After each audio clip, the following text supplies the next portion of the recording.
Hey, what's up?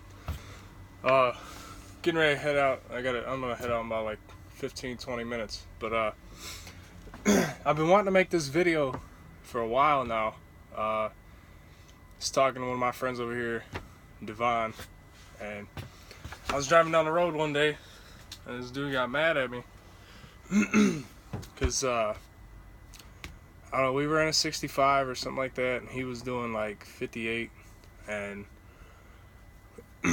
like I went around him. We were on two lanes this way, two lanes that way. We were on I-94 in Michigan, heading towards Indiana, Michigan City. But so I passed him. He got on the CB and he just started cussing me out like, you're a dumbass. You're in that never program over there. So what? What are you talking about, never program? I ain't never gonna buy it, or you're never gonna make enough money, and you're never gonna pay it off. It's like, as a buddy, that shows how much you know. For one, is that you've never done it. So I mean, just because you make less money than I do, doesn't mean you got to get on here and talk shit to everybody. But it kind of was. It made me laugh because not all of us. I mean, would I like to have a paid off truck? Probably. I mean, but would I renew a lease? Probably. Like it just depends. It depends on everything. Like, I mean, you could pay your truck off. I mean, if any of you guys watch like Jeffrey Like or whatever, he's got a full maintenance lease on his truck, so he never has to pay for maintenance or anything like that. You're gonna be paying for maintenance either way. Like if you buy the truck, you're gonna be paying for maintenance in the long run. Once you get into engine overhaul, stuff like that, like 500, 600,000 miles. So you better have money for that. But as far as the not making money part, like I don't get it, because I consistently I've been able to pull over $2,000 a week. I pulled my first couple weeks out. My first week I didn't even really do anything because it was Christmas time, and I went home. But my next week after Christmas, I pulled 2,600. The week after that, I pulled 2,500. After that, I was consistent around 1,700 to 1,800. I pulled, was it about a month and a half ago? I made a top, as far as gross. I pulled 2,700 again. I just pulled 2,800 last week. It was 2,777, and that's all net. That's after truck payment, after fuel, after all this stuff.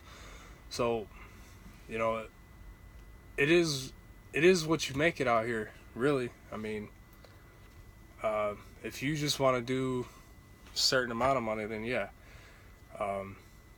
You only want to do a certain amount of loads a day. You want to do one load and just kind of chill out, whatever. You may not make $2,000 a week. Now, I've been on both sides of it. I've been to where I'm gonna take a 3-day weekend, and those weeks I can pull 1,400, 1,500. I've done it consistently if I take a 3-day weekend. And then I've been on the side where I pass through the house, do a 34, and that's it. I'm gone. 34 hours, I'm gone.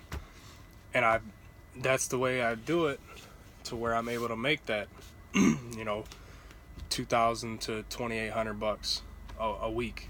So it's doable. And I've ran.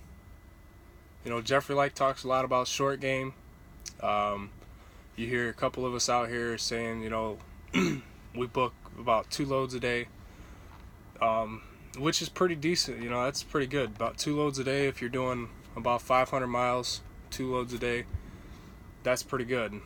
But there's other ways for you to profit to make that money. And if you listen to Dre over at EMIP TV, he talks about don't get caught up in that cost per mile. And that's true. I mean, don't get caught up in, I can't take a load less than $1.20, $1.30. I can't take anything less. Well, why? I mean, if you're in an area that there's nothing coming out of, are you gonna sit, or are you gonna move? So you can sit if that's what you want to do. Sit, wait for something that pops up, $1.50. You're gonna make that much money. But I've been to, let's say, where I live. If I forget, or if I don't get a certain load that I want, that I like to do out of there, I'll end up deadheading about 75, almost 80 miles to get my load for the week and get going. Now, when I do that, I get on the load board and I look for something coming from where I'm at to where I'm picking that load up. It could be 50 cents a mile. It could be 80 cents a mile. I don't care. It pays my fuel to get that first load. And that's how you do it. I've taken 20-mile loads, 15-mile loads that pay me $50. And sometimes you get a 15-mile load, it pays you, I did one out there in Indiana, Gary, Indiana. Delivered, dropped off in Hammond, went to Gary, Indiana. It's about, 15 miles away from Hammond, at the drop yard, or the OC. Picked that up. It paid me like $88 to go 17 miles. And it put me in the direction for my load that I had planned for tomorrow. And it was a drop and hook on both ends. Guess what? That's extra money in my pocket, because that paid for my fuel, not only for getting to my next load, well, $100, or let's say $80. That's gonna get you like, I don't know, just a rough guesstimate. That's gonna get you like, like 20 gallons of fuel, 25, 30 gallons of fuel, something like that. So, I mean, that's how you gotta book it. If you're deadheading 80 miles, you're deadheading 70 miles, 80 miles, 100 miles, that's where you're losing your money right there. And if you can deadhead 100 miles and you can find a load that pays your fuel to get there, that's gonna help you out in the longer run. I'm not saying deadhead all the time, deadhead 100 miles, but I'm saying if that's the only option you have, is about 70 miles, whatever, 80 miles deadhead, book something. Try to look for something that's gonna pay for your fuel, and that's gonna help you out in the long run. So, over here at the Schneider Never Program, we don't make that much money, because we're never gonna make that much. But I hope that was a little bit helpful to you guys. Just remember to, like EMIP says, don't chase a certain dollar amount if you don't have to. If you're gonna sit, don't chase the big dollars. Just keep the truck rolling, and make some money. All right.